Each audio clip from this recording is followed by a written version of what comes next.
नमस्कार सर्वांना, तुम्हा सर्वांचं स्वागत आहे। आज आपण बघणार आहोत भगर म्हणजेच वरई। खाण्याचे आरोग्यदायी फायदे कोणते, कोणी खावं कोणी खाऊ नये, खाताना काय काळजी घ्यावी, खाण्याची योग्य पद्धत कोणती, योग्य वेळ कोणती आहे ते आपण सर्व सविस्तर आज बघणार आहोत। तर भगर वरई याबद्दल आयुर्वेदातही महत्त्वपूर्ण माहिती आहे। हे धान्य उपवासाच्या काळात म्हणजेच प्राचीन काळापासून वापरले जाते आणि आयुर्वेदानुसार त्याचे गुणधर्म शरीर व मन दोघांवर प्रभाव टाकणारे आहेत। भगर हे एक उपवासाच्या दिवशी खाल्ले जाणारे पारंपरिक धान्य आहे। हे मुख्यतः श्रावण महिना, नवरात्र, एकादशी, महाशिवरात्र यासारख्या उपवासांमध्ये सेवन केले जाते। आयुर्वेदानुसार व वैज्ञानिक दृष्टिकोनातून याचे अनेक फायदे सांगितलेले आहेत। भगरचं संस्कृत किंवा पारंपरिक नाव जर म्हणाल तर शामक, वरीची, सामा, सामक असेही काही ठिकाणी उल्लेख केला जातो। त्याचे जर गुणधर्म बघाल तर रस म्हणजे चव जी आहे ती मधुर गोडसर आहे। गुण म्हणजे स्वभाव कसा आहे तर लघु म्हणजे हलके आहे, वृक्ष म्हणजे कोरडं आहे, बल्य म्हणजे शक्ती वाढवणार आहे। त्यानंतर त्याची जर पोटेन्सी म्हणाल तर ती आहे शीत म्हणजे थंड आहे, विपाक म्हणजे पचनानंतरचा प्रभाव जर म्हणाल तर तो मधुर आहे। तर त्यांचा दोषांवर जर प्रभाव म्हणाल तर वात संतुलित करते, पित्त शांत करते, त्यामुळे उष्णतेची तक्रार असणाऱ्यांसाठी तर खूप उपयोगी आहे। त्यानंतर कफ वाढवत नाही व कफ हे संतुलित राखते। तर आता बघणार आहोत आयुर्वेदानुसार भगरचे फायदे कोणते। तो पहिलं लघुपाक व बल्य अन्न आहे, म्हणजेच भगर ही पचायला हलकी असून शरीराला शक्ती देणारी आहे। उपवासाच्या वेळी जठराग्नी मंद असतो तेव्हा अशा अन्नाने पचनसंस्था चालू ठेवते। त्यानंतर उष्णतेचे शमन करते, शीतवीर्य असल्याने शरीरातील उष्णता कमी करते, त्यामुळे पित्त प्रकृती असणाऱ्यांना विशेष फायदेशीर ठरते। त्यानंतर ॲसिडिटीमध्ये लाभदायक आहे। अतिज्वलित पित्त किंवा ॲसिडिटी असणाऱ्या व्यक्तींनी भगर खाल्ली तर जठराग्नी शमतो व शांतता मिळते। त्यानंतर उपवासात सात्विक व पथ्यकर अन्न आहे। आयुर्वेदात उपवास हा शरीर शुद्धीकरणासाठी उपयुक्त मानला जातो। भगर हे सात्विक, मनाला स्थिरता देणारे व शरीरासाठी पथ्यकर धान्य आहे। त्यानंतर कफजन्य विकारांमध्ये उपयोगी ठरतो। वृक्ष गुणधर्मामुळे भगर कफाचा अतिरेक टाळतं, म्हणून सर्दी, कफ, जडपणा यामध्ये मदत करतं। त्यानंतर रक्तातील साखरेचे प्रमाण नियंत्रित करतं। भगरमध्ये लो ग्लायसेमिक इंडेक्स असतो, म्हणजेच रक्तात साखर हळूवार वाढते। मधुमेह असणाऱ्यांनी सुद्धा मर्यादित प्रमाणात खाल्ले तर फायदेशीरच आहे। त्यानंतर उच्च म्हणजे हाय फायबरमुळे पचनसंस्थेला मदत होते। फायबर युक्त असल्यामुळे कब्ज दूर ठेवतो, आतड्यांना स्वच्छ ठेवतो आणि चयापचय सुधारतो। त्यानंतर ऊर्जा देणारे अन्न आहे। उपवासात भूक लागली तरी भगर सहज पचते आणि उत्तम ऊर्जा देणारे धान्य म्हणून ओळखले जाते। दुपारच्या जेवणासाठी योग्य आहे। त्यानंतर हृदयासाठी सुद्धा हितकारक आहे। भगरमध्ये लो कोलेस्टेरॉल आणि लो सोडियम असतं, त्यामुळे हृदयाचे आरोग्य सुधारतं आणि रक्तदाब नियंत्रित राहतो।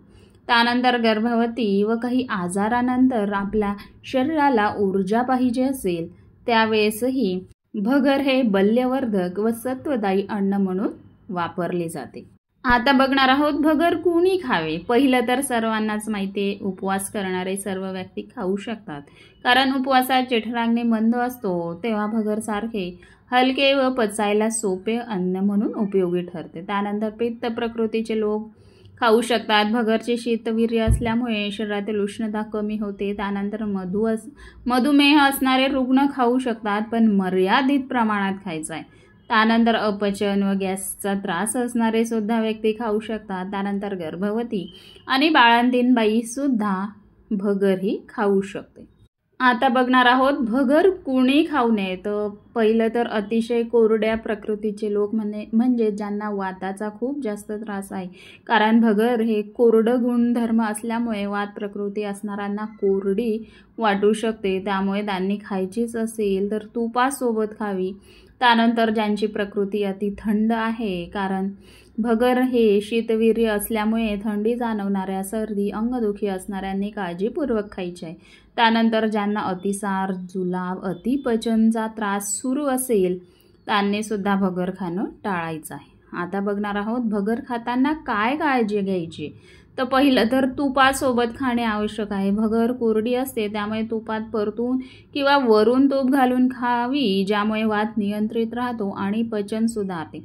अति सेवन टाळायचं आहे. खूप जास्त प्रमाणात खाल्ले तर काही वेळेस गॅस, अपचन किंवा भारीपणा जाणवू शकतो. खाताना कोमट किंवा गरमच खायचे आहे. थंड झालेली भगर खाल्ल्यास पचनावर ताण येतो. गरम किंवा कोमट खाल्ली तर अधिक फायदेशीर ठरते.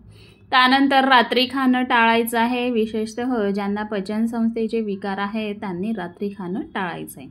आता बघणार आहोत भगर खाण्याची योग्य वेळ पद्धत कोणती. तर दुपारी 11 ते 2 या वेळेत योग्य ठरते, कारण ही वेळ पचनासाठी अनुकूल असते. सूर्य प्रखर असल्याने जठराग्नी बलवान असतो. त्यानंतर सकाळच्या वेळेस तुम्ही उपवास असताना खाऊ शकता. शरीर उपाशी असते, त्यामुळे कोमट भगर पचनास मदत करते. त्यानंतर भगर खाण्याची योग्य पद्धत म्हणजे आधीच सांगितलं मी, तुपात परतलेली भगर, त्याच्यात तुम्ही शेंगदाण्याचा कूट, मीठ घालून खाऊ शकता. त्यानंतर कढीसोबत भगर खायची आहे, म्हणजेच उपवासासाठी जी असते कढी, तिच्यासोबत तुम्ही भगर खायची आहे. त्यानंतर दही भातासारखे थंड भगर, त्यात ताक किंवा दही खाऊ शकता किंवा कोशिंबिरीसोबत सुद्धा तुम्ही भगरही खाऊ शकतात. म्हणजेच भगर तूप खाल्लं तर वात पित्त दोघांचं संतुलन राहते. त्यानंतर भगर दाण्याचा कूट खाल्ला तर ऊर्जा वाढवतो व भगर ताक दही खाल्लं तर उष्णतेच्या तक्रारींमध्ये उपयुक्त ठरतं. तर शेवटी एकूणच असं आहे की भगर हे आयुर्वेदानुसार लघु, शीत, बल्य, वात, पित्त, शामक, कफ नियंत्रक व पथ्यकर अन्न आहे. उपवासातच नव्हे तर पथ्य आहारातही याचा समावेश करता येतो. म्हणजेच भगर हे उपवासाचे अन्न जरी असले तरी त्याचा नियमितपणे आपण आहारात समावेश करू शकतो. याने आरोग्यास चांगले परिणाम मिळतात. मात्र लक्षात ठेवायचं आहे, प्रत्येकाची प्रकृती लक्षात घेऊनच भगरचा योग्य वेळ व पद्धतीने वापर करायचा आहे. तर ही होती संपूर्ण माहिती भगर खाण्याची. तर तुम्हाला कशी वाटली नक्की कमेंटद्वारे कळवा व अशाच नवनवीन व्हिडिओसाठी चॅनलला लाईक, शेअर, सबस्क्राईब करायला विसरू नका. पुन्हा भेटू नवीन माहितीसह. तोपर्यंत स्वस्त रहा, मस्त रहा. धन्यवाद.